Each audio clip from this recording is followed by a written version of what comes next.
Yukio Mishima. Los 7 puentes.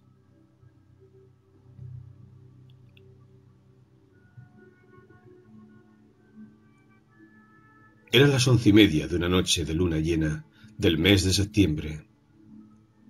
Al terminar la reunión a la cual habían asistido, Koyumi y Kanako regresaron a la casa del Laurel e inmediatamente vistieron sus kimonos de algodón. Hubieran preferido bañarse antes de cambiar su ropa, pero aquella noche no quedaba tiempo para eso. Koyumi tenía 42 años, una figura regordeta, alrededor de 5 pies de altura y un kimono estampado con hojas negras. Kanako, la otra geisha, aun cuando solo tenía 22 años y era buena bailarina, no tenía protector y parecía destinada a no desempeñar nunca un papel de importancia en los bailes anuales de otoño y primavera de las geishas. Su kimono de crepe tenía remolinos azules sobre un fondo blanco. «Me gustaría saber qué dibujos tendrá el kimono de Masako esta noche», dijo Kanako. «Tréboles, ni lo dudes. Está desesperada por tener un hijo». ¿A tanto ha llegado? No, y ese es el problema, repuso Koyumi. Todavía le falta mucho para obtener tal triunfo. Si no, sería como la Virgen María. Tendría un niño simplemente por haberse enamorado de un hombre. Una superstición común entre las geishas es que, cuando una mujer usa un kimono de verano estampado con tréboles o uno de invierno con paisajes dibujados, ha de quedar embarazada en un corto lapso. Cuando por fin terminaron su arreglo, Koyumi sintió súbitos alfilerazos de hambre. Esto le sucedía cada vez que salía para la ronda de fiestas nocturnas. El hambre se le antojaba como una catástrofe inesperada que le llegaba desde afuera y sin previo aviso. Nunca la asaltaba el apetito frente a los dientes, por más aburrida que resultara la reunión. Pero, antes y después de su actuación, el hambre la atacaba por sorpresa. Koyumi no podía nunca prever esta eventualidad comiendo en el tiempo debido. A veces, por ejemplo, cuando concurría a la peluquería durante la tarde, observaba a las otras geishas encargar su comida y probarla con deleite mientras aguardaban su turno. Aquello no producía a Koyumi ninguna impresión. Ni siquiera podía imaginar que el risotto o cualquier otro plato resultara apetitoso. Sin embargo, una hora después, comenzaban los dolores provocados por el hambre y la saliva fluía, tibia, desde las raíces de sus pequeños y fuertes dientes. Koyumi y Kanako pagaban cierta cantidad mensual a la casa del Laurel en concepto de publicidad y alimentos. La cuenta de Koyumi era siempre excepcionalmente abultada. No solamente era muy golosa, sino que también era de gustos delicados. Sin embargo, desde que había adoptado el hábito de comer solamente antes y después de sus apariciones en público, su cuenta había ido decreciendo y amenazaba ahora con ser menor que la de Kanako. Koyumi no recordaba el origen de esta excéntrica costumbre, ni el día en que comenzó a detenerse en la cocina antes de la primera reunión de la noche y a pedir, con impaciencia, mientras bailaba. ¿No hay alguna cosita para comer? Ahora había adquirido la costumbre de cenar en la cocina de la primera casa y de efectuar un último refrigerio en las dependencias de la vivienda en la que terminaba la noche. Su estómago se había acostumbrado a esta rutina y, en consecuencia, su cuenta en materia de alimentos en la casa de Laurel había disminuido notablemente. El Ginza estaba casi desierto cuando las dos geishas comenzaron a caminar hacia la casa Yonei en Shimbashi. Kanako señaló al cielo que se vislumbraba sobre el techo de un banco cuyas ventanas estaban protegidas por gruesos barrotes. Tenemos suerte con el tiempo, ¿no es cierto? Hoy hasta se podría ver a un hombre en la luna. Los pensamientos de Koyomi estaban concentrados en su estómago. Su primera reunión había tenido lugar en lo de Yonei y la última en lo de Fuminoya. Solo en aquel momento caía en la cuenta de que había sido un error no cenar en lo de Fuminoya antes de marcharse. Había tenido que salir precipitadamente rumbo a la casa de Laurel y el tiempo había resultado escaso. Tendría que reclamar su cena, lo de Yonei, en la misma cocina donde había comido horas antes. Este pensamiento la apesadumbró. Sin embargo, la ansiedad de Koyomi se disipó tan pronto como hubo puesto un pie dentro de la cocina. Masako, la muy cuidada hija de la dueña del lugar, las aguardaba en la puerta. Llevaba, efectivamente, el kimono con tréboles que sus fantasías le habían adjudicado. Al ver a Koyomi, dijo con gran tacto: «No las esperaba tan pronto. No tenemos prisa. ¿Por qué no entran y comen algo antes de irse?» La cocina estaba en desorden, colmada de sobras de las fiestas de la noche. Enormes pilas de platos y bols brillaban a la luz de las lamparillas sin pantalla. Masako estaba de pie, con una mano apoyada en el marco de la puerta. Ocultaba la luz con su cuerpo y su rostro permanecía en la sombra. Koyomi se alegró que aquella circunstancia no revelara la expresión de alivio que le había provocado la invitación de Masako. Mientras Koyomi se instalaba frente a su cena, Masako llevó a Kanako hasta su cuarto. De todas las geishas que frecuentaban la casa Yonei, era ella con quien más congeniaba. Tenían la misma edad, habían concurrido a la misma escuela primaria y su belleza era muy semejante. Pero, por encima de estas razones, lo cierto es que Kanako realmente le gustaba.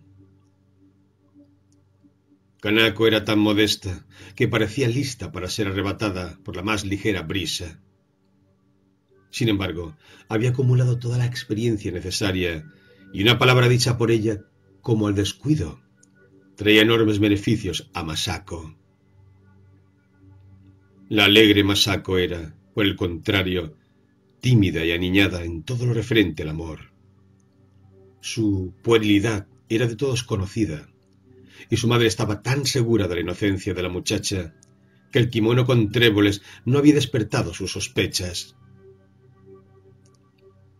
Masako estudiaba en la Facultad de Artes de la Universidad de Waseda. Siempre había sentido profunda admiración por R, el actor de cine.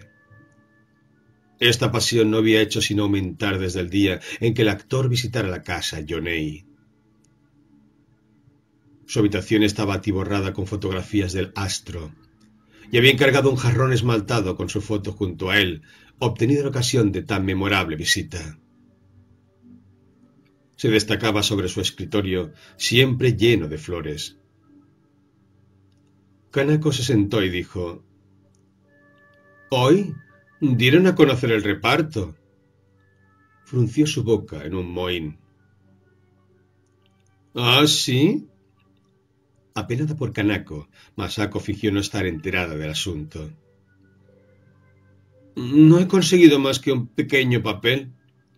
Nunca lograré algo mejor. Es como para descorazonarme. Me siento como una chica que, en un espectáculo musical, permanece año tras año en el coro». «Estoy segura de que el año que viene te darán un buen papel». Kanako sacudió la cabeza. «Mientras tanto, envejezco. Sin siquiera advertirlo, pronto seré como Koyomi». No seas tonta. Todavía te faltan 20 años. Aquella noche no hubiera sido apropiado para ninguna de las jóvenes mencionar en el curso de la conversación el objeto de sus plegarias elevadas al cielo. Pero, aun sin preguntarlo, todas lo sabían. Masako deseaba una aventura con R. Kanako un buen protector, y ambas no dudaban de que Koyumi pedía dinero. Estaba claro que sus plegarias tienen diferentes objetivos, todos ellos muy razonables. Si la luna no se los otorgaba, sería el astro, y no ellas, quien fallaría. Sus esperanzas se reflejaban simple y honestamente en sus rostros, y eran deseos tan humanos que cualquiera que contemplara a aquellas tres mujeres caminando a la luz de la luna no podría dudar de que el astro de la noche reconocería su sinceridad y respondería a sus plegarias. «Vendrá alguien con nosotros esta noche», anunció Masako. «¿Quién?» «Una sirvienta. Se llama Mina y ha llegado del campo hace un mes. Le dije a mi madre que no quería que viniera conmigo, pero mamá insistió en que se quedaría preocupada si no enviaba a alguien para acompañarme». «¿Cómo es?», preguntó Kanako. «Ya la verás. Es lo que podríamos llamar bien desarrollada». En aquel momento, Mina entreabrió las puertas corredizas ubicadas tras ellas y asomó la cabeza. «Ya te he dicho que cuando abras las puertas corredizas deberás primero arrodillarte y luego abrirlas». El tono de Masako era altanero. «Sí, señorita». Kanako contuvo la risa frente a la aparición de la muchacha que llevaba un vestido entero hecho con retazos y parches de tela de kimono. Sus cabellos se rizaban en una apretada permanente, y unos brazos extraordinariamente morenos asomaban de sus mangas y rivalizaban con el colorido de su rostro. Las mejillas abultadas aplastaban sus rasgos abotagados y sus ojos parecían dos ranuras. Aun cuando cerrara la boca, sus dientes irregulares y prominentes se ingeniaban para aparecer entre los labios. Resultaba difícil descubrir en aquel rostro expresión alguna. Un buen guardaespaldas», murmuró Masako al oído de su amiga. Masako adoptó un tono severo. «Vuelvo a repetir lo que ya os he dicho antes. En cuanto salgamos de esta casa, ya no podéis abrir la boca, pase lo que pase, hasta que hayamos cruzado los 7 puentes. Una sola palabra, y no tendréis lo deseado. Si alguien conocido nos habla, mala suerte. Sin embargo, no creo que exista ningún peligro en ese sentido. Algo más. No podéis usar 2 veces el mismo camino, y es menester que nos limitemos a seguir a Koyumi, quien lo dirigirá todo». Masako había tenido que presentar en la universidad una monografía sobre Marcel Proust, pero en lo referente a cuestiones de esta naturaleza, la moderna educación recibida en la escuela no le hacía mella alguna. «Sí, señorita», contestó Mina, de quien no podía saberse si había comprendido o no. «Como tienes que venir de todos modos, también puedes formular un deseo. ¿Has pensado en algo?» «Sí, señorita», y una sonrisa se extendió lentamente por su rostro. Bueno, parece que reacciona como todo el mundo», comentó Kanako. En aquel momento apareció Koyumi, palmeándose alegremente el estómago. «Ya estoy lista», anunció. «¿Has elegido buenos puentes?», preguntó Masako. «Comenzaremos con el puente Miyoshi. Como pasa sobre 2 ríos, cuenta como 2 puentes. ¿No es cierto que eso facilita las cosas? Si se me permite decirlo, apuntaré que esta elección significa una gran muestra de inteligencia por mi parte». Sabiendo que una vez afuera ya no podrían pronunciar una sola palabra, las tres mujeres comenzaron a hablar en voz alta, y todas al mismo tiempo, como para desquitarse del obligatorio silencio que luego deberían guardar. La conversación prosiguió hasta llegar a la puerta de la cocina. Las Geta, de laca negra de Masako, la esperaban sobre el piso de tierra junto a la puerta, y mientras deslizaba sus pies desnudos en ellas, las uñas esmaltadas de sus dedos brillaron suavemente en la oscuridad. Esto sí que es elegancia. Esmalte de uñas y jeta negras. Ni la luna podrá resistirlo, exclamó Koyumi. Las cuatro mujeres, guiadas por Koyumi, salieron a la avenida Showa. Pasaron frente a una playa de estacionamiento donde gran cantidad de taxis, ya finalizado el trabajo del día, reflejaba la luna en sus negras carrocerías. Se escuchaba el rumor de los insectos alojados bajo los autos. El tráfico era aún denso en la avenida Showa, pero la calle ya estaba dormida, y el rugido de las motocicletas resonaba tristemente solitario, sin el habitual acompañamiento de ruidos callejeros. Algunas pequeñas nubes cruzaban el cielo iluminado por la luna. Apenas rozaban el gran banco de nubarrones que se cernía en el horizonte. La luna brillaba limpiamente. Cuando se silenciaba el rumor del tráfico, el repiquetear de la gueta sobre la calzada parecía repercutir directamente en la superficie azul del cielo. A Koyumi, que caminaba al frente, le agradaba ver ante sus ojos la ancha calle desierta. Se jactaba de no tener que depender de nadie y estaba contenta porque tenía el estómago lleno. Mientras caminaba alegremente, le costaba vislumbrar la razón por la cual ansiaba más dinero. Sentía como si su verdadero deseo fuera fundirse suave e involuntariamente la luz de la luna que bañaba el pavimento. Fragmentos de vidrio brillaban aquí y allá. Hasta el vidrio podía resplandecer bajo la luz de la luna. Reflexionó y se dijo que, quizás, su deseo tan largamente acariciado era como aquel vidrio roto.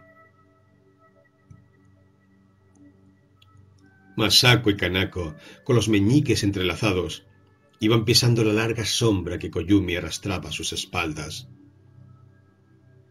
El aire de la noche era fresco, y ambas sentían cómo la brisa suave penetraba en sus mangas, enfriando sus pechos húmedos por la transpiración provocada en la excitación de la partida. A través de los dedos entrelazados se comunicaban sus ruegos, aun con más elocuencia que por intermedio de la palabra. Masako soñaba con la dulce voz de R, con sus largos ojos bien delineados, con su pelo ondulándose bajo las sienes. Ella, como hija del dueño de un restaurante de primera categoría en Shimbashi, no podía ser confundida con otras admiradoras. No veía pues ningún motivo para que su plegaria no fuera escuchada. Recordó que al hablarle R al oído, su aliento era fragante y sin rastros de alcohol. No podía olvidar aquel aliento joven, masculino, lleno de calor como el heno en verano. Cuando estos recuerdos la asaltaban, sentía algo semejante a una onda de agua deslizándose sobre su piel desde las rodillas hasta los muslos. Estaba segura, y tan insegura también, de que el cuerpo de R existía en alguna parte del mundo. La duda la torturaba constantemente. Kanako soñaba con un hombre maduro, rico y gordo. Tenía que ser gordo, pues si no, no parecería rico. Pensó en la felicidad que le dispensaría. Cerrar los ojos y sentirse rodeada de su liberal y generosa protección. Kanako estaba acostumbrada a soñar, pero hasta aquel momento su experiencia le había demostrado que, al abrir los párpados nuevamente, el hombre en cuestión había desaparecido. Como movidas por un mismo impulso, las dos muchachas volvieron la cabeza y por encima de sus hombros vieron que Mina las seguía pesadamente. Apretaba sus mejillas con las manos, se balanceaba en forma grotesca e iba golpeando el ruedo de su vestido a cada paso. Masako y Kanako coincidieron en que la presencia de Mina constituía un insulto a sus plegarias. Giraron hacia la derecha, en la avenida Showa, en el puente donde se encuentran el primero y segundo barrio de Ginza Este. La luz de los faroles bajaba como caída de agua a intervalos regulares a lo largo de los edificios. En la calle angosta, las sombras ocultaban la luz de la luna. Enseguida contemplaron el puente Miyoshi frente a ellas. Era el primero de los 7 puentes que debían cruzar. Está construido en forma curiosa. Se asemeja a una Y debido a la bifurcación del río en dicho lugar. En la orilla opuesta, los sombríos edificios de la oficina de Distrito Central parecían achatarse, y la blanca cara de un reloj en su torre proclamaba una hora absurda e incorrecta contra el cielo oscuro. El puente Miyoshi tiene una balaustrada de escasa altura, y en cada esquina de su parte central, allí donde se encuentran los 3 brazos del puente, hay un farol antiguo del que cuelgan un grupo de lamparillas eléctricas. No todas estaban encendidas, y los globos apagados lucían opacos y mortecinos bajo la luz de la luna. Gran cantidad de insectos voladores se arremolinaban junto a las luces. El agua del río se encrespaba bajo el resplandor lunar. Antes de cruzar el puente, las mujeres, dirigidas por Koyumi, juntaron las manos para formular sus ruegos. Una débil luz brillaba en la ventana de un edificio cercano, y un hombre, que aparentemente había cumplido labores fuera de horario, salió de él. Estaba echando llave a la puerta, cuando, advirtiendo el extraño espectáculo, suspendió su ocupación. Las mujeres comenzaron a cruzar el puente lentamente. No era sino una prolongación del pavimento, pero al hollarlo, sus pasos se hicieron más pesados e inseguros, como si estuvieran subiendo a un escenario. Faltaban pocos metros para franquear el primer brazo del puente, pero ello les infundió una sensación de alivio y tarea cumplida. Koyumi se detuvo bajo un farol y juntó nuevamente las manos. Las demás la imitaron. De acuerdo con los cálculos de Koyumi, el cruzar 2 de los 3 brazos del puente equivalía a 2 puentes por separado. Esto significaba que deberían formular sus peticiones 4 veces en el puente Miyoshi. Masako observó los rostros asombrados de los pasajeros de un taxi que pasaba. Pero Koyumi no prestaba atención a tales cosas. Cuando las mujeres llegaron frente a la oficina del distrito, oraron por 4ª vez. Kanako y Masako comenzaron a sentir que, junto con el alivio que les proporcionaba el haber cruzado sin inconveniente los 2 primeros puentes, las oraciones, que hasta aquel momento no habían tomado demasiado en serio, representaban algo de trascendental importancia. Masako llegó a convencerse de que prefería estar muerta si no podía consumar su encuentro con R. El solo hecho de cruzar 2 puentes había multiplicado la intensidad de sus deseos.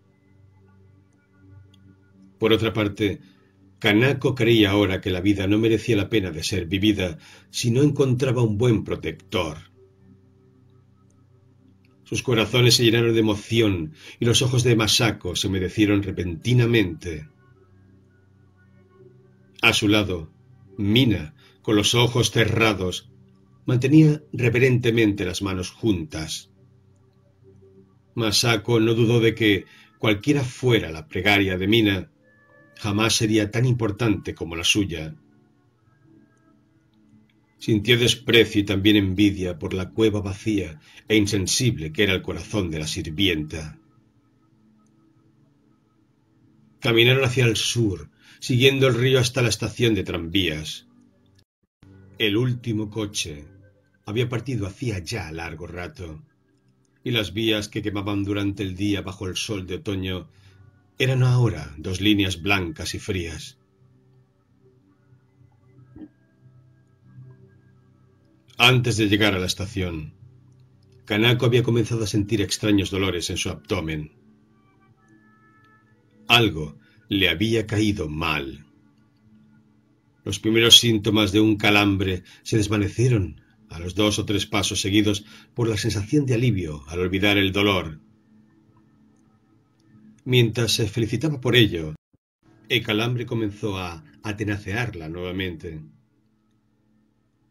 El puente Tsukiji era el tercero en la lista. Al término de este sombrío puente, ubicado en el centro de la ciudad, distinguieron un sauce plantado a la usanza tradicional. Era un sauce solitario que, normalmente, no se hubieran detenido a mirar mientras pasaban rápidamente en auto. Crecía en una pequeña franja de tierra salvada del cemento. Sus hojas, fieles a la tradición, temblaban con la brisa del río. A aquellas avanzadas horas de la noche, los edificios bulliciosos morían a su alrededor. Solo el sauce se agitaba, vivo. Koyumi se detuvo bajo el sauce y juntó las manos para orar. Era quizá su responsabilidad como guía, pero lo cierto es que su rolliza figura se erguía en forma desacostumbrada. En realidad, hacía ya tiempo que Koyumi había olvidado el motivo de sus ruegos. En aquel momento, lo más importante era para ella cruzar los 7 puentes sin inconvenientes. Esta determinación era la manifestación de que cruzar los puentes se había convertido en el objeto de sus oraciones.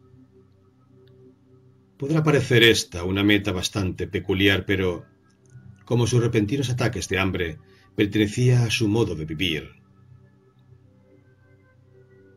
Mientras caminaba bajo la luna, estos pensamientos se convirtieron en extrañas convicciones. Mantuvo la espalda más derecha que nunca y fijó la mirada hacia adelante. El puente Tsukiji es un puente totalmente desprovisto de encanto. Los 4 pilares de sus extremos carecen de todo atractivo. Sin embargo, mientras lo cruzaban, las 4 mujeres pudieron oler, por primera vez, algo parecido al aroma del mar. Soplaba un viento con reminiscencias de brisa salada. Hasta un aviso de neón rojo, perteneciente a una compañía de seguros que podía divisarse bajo el sur, parecía un faro proclamando la proximidad del océano. Cruzaron el puente y oraron de nuevo. Kanako sintió que su dolor, ahora agudo, le provocaba náuseas.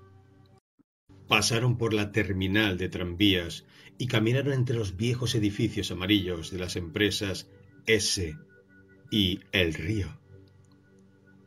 Kanako comenzó a rezagarse. Masako, preocupada, aminoró el paso, pero no pudo romper el silencio para preguntarle si se sentía mal. Finalmente, Kanako se hizo entender oprimiendo su vientre y haciendo muecas de dolor. Sin advertir lo que sucedía, Koyumi seguía marchando triunfalmente hacia adelante. Se agrandó la distancia entre ella y sus compañeras. Cuando por fin un excelente protector aparecía frente a sus ojos, tan cerca que solo necesitaba estirar la mano para tocarlo, Kanako sintió con desesperación que sus manos no podrían estirarse lo suficiente. Su rostro estaba mortalmente pálido y una pegajosa transpiración brotaba de su frente. El corazón humano es sorprendentemente mudable.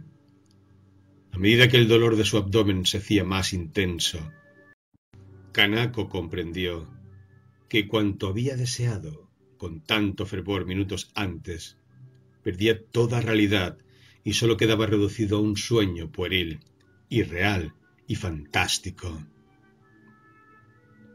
Mientras luchaba contra el palpitante e implacable dolor, pensó que, si abandonaba aquellas tontas ilusiones, sus sufrimientos cesarían de inmediato. Cuando, por fin, el cuarto puente apareció ante sus ojos, Kanako posó suavemente una mano sobre el hombro de Masako y, con ademanes semejantes al lenguaje de la danza, señaló su estómago y sacudió la cabeza. Los mechones de pelo pegados a sus mejillas por la transpiración expresaban bien a las claras que no podía continuar. Abruptamente volvió la espalda y se alejó precipitadamente rumbo a la estación terminal de tranvías. El primer impulso de Masako fue el de seguirla, pero recordando que su plegaria quedaría anulada si la interrumpía, se contuvo y solo miró alejarse a Kanako. Solo al llegar al puente, Koyumi advirtió que algo andaba mal. Para ese entonces Kanako corría frenéticamente bajo la luna sin importarle su aspecto desaliñado. Su kimono azul y blanco flameaba en la brisa y sus geta resonaban entre los edificios cercanos. Un taxi solitario parecía esperarla providencialmente en una esquina. El cuarto puente era el de Irifuna. Era menester atravesarlo en dirección opuesta a la del puente Tsukiji. Las tres mujeres se congregaron en el extremo del puente y oraron con idéntico fervor. Masako sentía pena por Kanako, pero su compasión no brotaba tan espontáneamente como de costumbre. Solo reflexionaba fríamente que quien desertara del grupo tomaría, de ahora en adelante, un camino diferente al suyo. Las plegarias de cada una eran una cuestión personal, y ni siquiera en una emergencia era dable esperar que Masako cargara con responsabilidades ajenas. Las palabras «Puente de Irifuna» se destacaban en letras blancas sobre una placa metálica clavada horizontalmente en un poste al extremo del puente. Este se destacaba en la oscuridad con su lisa superficie de cemento recortada por el crudo reflejo de la estación de gasolina Caltex, ubicada en la otra orilla. Podía verse una lucecita en el río, bajo la sombra del puente. Aparentemente pertenecía a la choza semiderruida de un hombre que vivía en el extremo del muelle de pescadores. La choza estaba adornada con plantas y un letrero anunciaba allí: botes de placer, remolcadores, botes de pesca y botes para redes. El cielo nocturno parecía abrirse sobre los techos de la apretada fila de edificios que descendía gradualmente del otro lado del puente. Las jóvenes advirtieron que la luna, tan brillante minutos atrás, apenas se traslucía a través de finas nubes. El cielo estaba ahora completamente nublado. Las mujeres cruzaron el puente Irifuna sin ningún contratiempo. El río dobla allí en ángulo recto. El quinto puente se encontraba bastante alejado. Sería menester seguir el río por el terraplén ancho y desierto hasta el puente Akatsuki. Hacia la derecha, la mayoría de los edificios eran restaurantes. En cambio, en la orilla izquierda, montañas de piedra, arena y pedregullo esperaban ser empleadas en alguna construcción. En ciertos lugares, su masa oscura ocupaba más de la mitad de la carretera. Poco después contemplaron el edificio del Hospital de San Lucas, que emergía lúgubre bajo la velada luna. La enorme cruz dorada instalada en su techo estaba brillantemente iluminada, y las luces rojas destinadas al tráfico aéreo emitían destellos y delimitaban techos contra el cielo. No había luz en la capilla ubicada a los fondos del hospital, pero su ventanal gótico se distinguía claramente. Algunas luces permanecían encendidas en las ventanas del hospital. Las tres mujeres marchaban en silencio. Masako, la mente ocupada por la tarea que la esperaba, no podía pensar en otra cosa.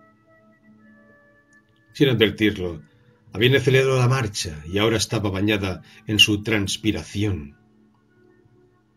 El cielo se oscureció en forma amenazadora, y Masako sintió las primeras gotas de lluvia sobre su frente.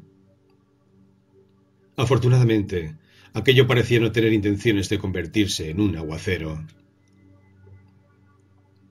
En aquel momento, apareció frente a ellas el puente Akatsuki. Era el quinto del recorrido. Los postes de cemento pintados de blanco emitían una tonalidad fantasmal en medio de la noche. Masako juntó las manos para orar en el extremo del puente, sin advertir las imperfecciones del suelo. Trastabillando casi, hubo de dar con sus huesos sobre un caño de hierro en reparación. En el otro extremo del puente se encontraba el desvío para automóviles del Hospital San Lucas. El puente no era largo. Las mujeres caminaban tan rápidamente que lo cruzaron en un breve lapso. Sin embargo, la adversidad aguardaba a Koyumi. Una mujer con el pelo suelto y mojado y con una vasija de metal en la mano se acercaba en dirección opuesta. Masako miró fugazmente a la mujer y se atemorizó ante la palidez mortal de aquel rostro bajo el pelo mojado. La mujer se detuvo en la mitad del puente. «Pero, si es Koyumi. Han pasado tantos años, ¿no es cierto, Koyumi? ¿Estás fingiendo que no me reconoces, Koyumi?» Estiró su cuello hacia Koyumi, cerrándole el paso. Koyumi bajó los ojos y no contestó. La voz de la mujer era aguda y destemplada como el viento a través de una grieta. Su monólogo no parecía dirigido a Koyumi, sino a otra persona que no se encontraba allí. En este momento volvía de la casa de baños. Hace realmente tanto tiempo. Mira que encontrarnos aquí. Al sentir la mano de la mujer sobre su hombro, Koyumi abrió finalmente los ojos. Comprendió que era inútil negarse a responder a la mujer, ya que el hecho de que alguien le dirigiera la palabra era suficiente como para anular el efecto de la plegaria. Masako observó el rostro de la mujer. Reflexionó un instante y siguió caminando, dejando atrás a Koyumi. Masako recordó a la recién llegada. Era una vieja geisha que había aparecido en Shimbashi durante algún tiempo, inmediatamente después de la guerra. Se llamaba Koen. Había comenzado a comportarse en forma extraña, como una chiquilla, y ello le había valido ser borrado del registro de geishas. No era sorprendente, pues, que Koen hubiera reconocido a Koyumi, una vieja amiga. Sin embargo, era una coincidencia afortunada que no recordara a Masako. El sexto puente, el Sakai, era solo una pequeña estructura con un cartel de metal pintado de verde. Masako apresuró sus rezos y echó a correr para cruzarlo. Volviendo la cabeza, comprobó, con alivio, que Koyumi se había perdido de vista. Mina, en cambio, la seguía con su acostumbrada expresión de mal humor. Ya sin guía, Masako no sabía cómo encontrar el séptimo y último puente. Sin embargo, razonó que si continuaba andando por la misma calle, tarde o temprano alcanzaría algún puente paralelo al Akatsuki. Solo faltaba un puente para que sus plegarias fueran escuchadas. Una fina llovizna humedeció su rostro. La calle que se extendía frente a ella estaba colmada de depósitos de mercaderías y casuchas de material. Ocultaban la vista del río. La oscuridad era total. A la distancia, las brillantes luces de la calle volvían aún más negras las tinieblas. Masako no tenía miedo de andar a aquellas altas horas. Tenía un carácter aventurero y su meta, el logro de sus plegarias, le infundía coraje. A sus espaldas el eco de la gueta de Mina se le antojó una carga insoportable de llevar. En realidad, el eco tenía una alegre irregularidad, pero el porte de Mina, en contraste con sus pasitos, parecía encarnar una burla hacia Masako. La presencia de Mina solo produjo cierto desprecio en el corazón de Masako, hasta el momento en que Kanako abandonó el grupo.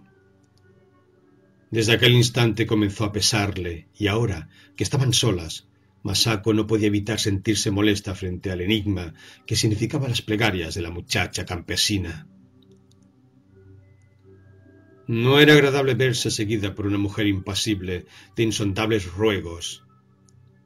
No era tan desagradable como inquietante, y la incomodidad de Masako aumentó gradualmente hasta convertirse en algo parecido al terror. Masako nunca había advertido cuán perturbador resulta no conocer el pensamiento de otra persona. Tenía la sensación de llevar a sus espaldas una gran masa negra. No era como cuando la seguían Kanako o Koyumi, cuyas plegarias eran tan transparentes que resultaba fácil ver a través de ellas. Masako intentó desesperadamente estimular su anhelo por R, hasta volverlo aún más febril que antes. Pensó en su rostro, en su voz. Recordó su aliento lleno de juventud. Pero la imagen se desvanecía inmediatamente y no intentó reconstruirla. Era menester cruzar el último puente lo antes posible. Hasta entonces no pensaría ya en nada más. Las luces de una calle que había divisado en la lejanía parecían ser ahora las de un puente. Comprendió que se estaba aproximando a una vía pública importante. Había indicios de que el puente no podía estar lejos. En efecto, llegó primero a un pequeño parque donde las luces brillaban sobre oscuros charcos producidos por la lluvia. Y luego apareció el puente con su nombre, Puente Vicen, escrito en una columna de cemento. En lo alto del pilar, una lamparita irradiaba una luz mortecina.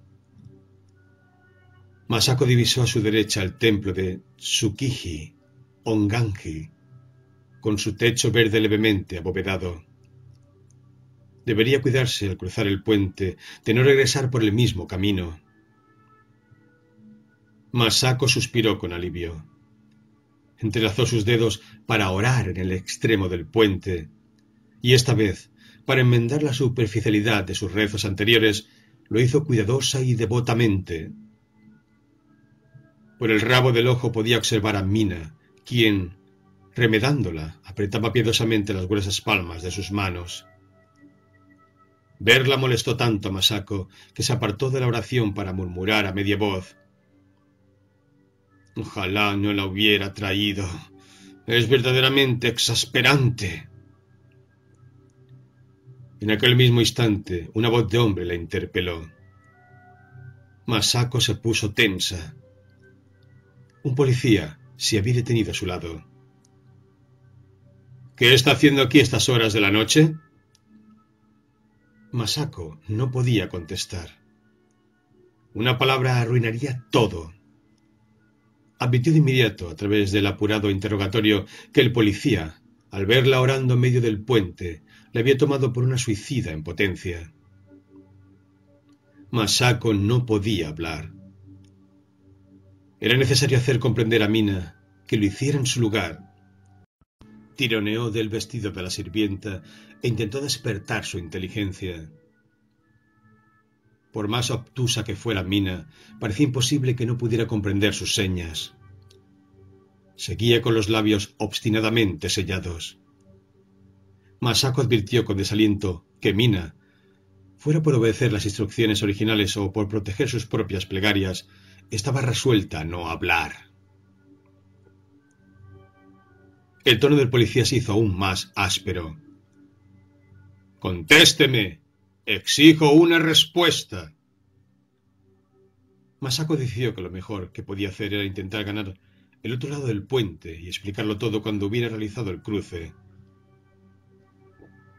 Se soltó de la mano del policía y se internó corriendo en el puente. Alcanzó a ver cómo Mina se precipitaba tras ella. El policía alcanzó a Masako en la mitad del puente. «Tratando de escapar, ¿eh?», gritó, tomándola de un brazo. «¿Quién piensa en escaparse? ¡Me está lastimando!». Masako había gritado impulsivamente, advirtiendo entonces que sus plegarias habían quedado en la nada. Miró hacia el lado derecho del puente con los ojos llameantes de indignación. Mina, a salvo en el otro extremo, completaba su 14ª y última plegaria. Cuando regresaron, Masako se quejó histéricamente a su madre, quien, sin saber lo que sucedía, reprendió a Mina. «¿Puedes decirme qué pedías en tus plegarias?», preguntó. Por toda respuesta, Mina se limitó a sonreír estúpidamente. Algunos días después, y ya un poco más tranquila, Masako continuó importunando a Mina. «¿Qué pedías?», le preguntó por 100ª vez. «Cuéntamelo. Con toda seguridad ya me lo puedes contar». Pero Mina solo esbozaba una sonrisa evasiva. «Eres espantosa, Mina. Eres realmente insoportable». Y riéndose, Masako pellizcó el hombro de Mina con sus uñas cuidadosamente afiladas por la manicura. La piel elástica y pesada repelió las uñas. Los dedos de Masako quedaron insensibles y ya no supo qué hacer con su mano.